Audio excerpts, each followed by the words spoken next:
Welcome back, and in our top business story, the Emirate of Sharjah has appointed HSBC, National Bank of Abu Dhabi and Standard Chartered to manage a debut Sukuk transaction, according to a report in a local daily.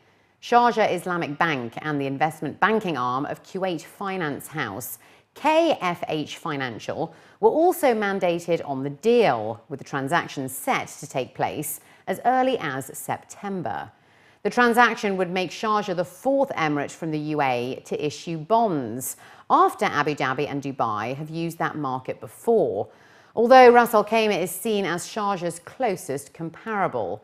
Ras Al Khaimah has 3 Sukuk notes outstanding and is rated A by both Standard & Poor and Fitch, while Sharjah is rated A3 by Moody's and A by Standard & Poor's. In its first report on Sharjah, published in May, Moody's said the A3 rating was based on the Emirates' very strong fiscal and government debt position and the diversity of its economy. Emirates Airline announced on Monday that it will avoid Iraqi airspace as the security situation in the country continues to worsen. As a result of Malaysia Airlines flight MH17 being shot down earlier this month by a ground-to-air missile in eastern Ukraine, airlines around the world have been rethinking flight routes in order to avoid airspace over countries facing conflicts.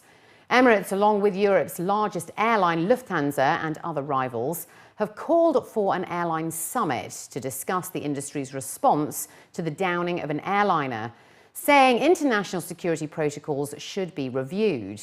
Presently, Iraq falls under the flight path from Asia to Europe, raising security fears for airline operators such as Emirates, who is one of the Middle East's largest airlines with dozens of flights each day to and from Europe.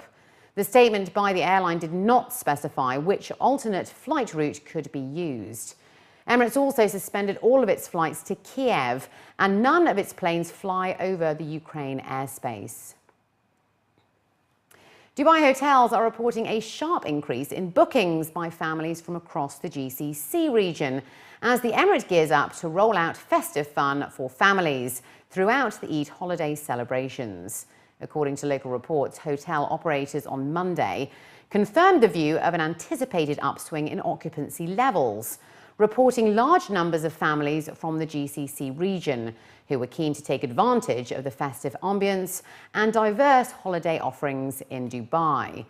Dubai Festivals and Retail Establishment, an agency of the Department of Tourism and Commerce Marketing, has organised the 7th edition of Eid in Dubai to celebrate the occasion of Eid al-Fitr, as well as the 17th edition of Dubai Summer Surprises 2014, which is set to run from August the 2nd to September the 5th. Together, the combined celebrations and festivities run for 40 consecutive days. Hotels were now looking ahead to a successful tourism season to follow up the sharp increase in bookings by families from across the GCC for Eid. Meanwhile, this week is expected to be among the busiest for UAE airports yet, with Dubai International Airport hiring extra staff to cope with traffic, and Abu Dhabi International Airport expecting a 15% to 20% increase compared to a year ago. Visitors from the Middle East are forecast to increase their spending in the UK by 25% post-Ramadan, as according to card processing firm WorldPay.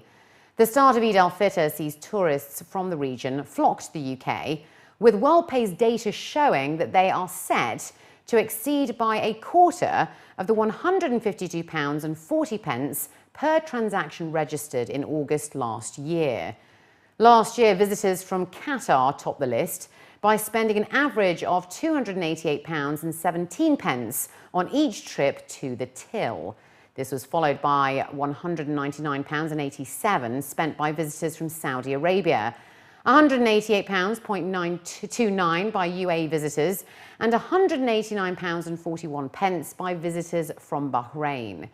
In comparison, the average European tourist, making up the bulk of visitors to the UK, spent just £49 per sale in the same period last year, whilst US visitors spent £65.41. Latest figures from Visit Britain shows the number of visitors from the GCC countries from January to April this year was up 18% on the same period in 2013. Tourists from the UAE led the charge with 262,000 visitors in 2013, with Kuwait in second place with 110,000 visitors.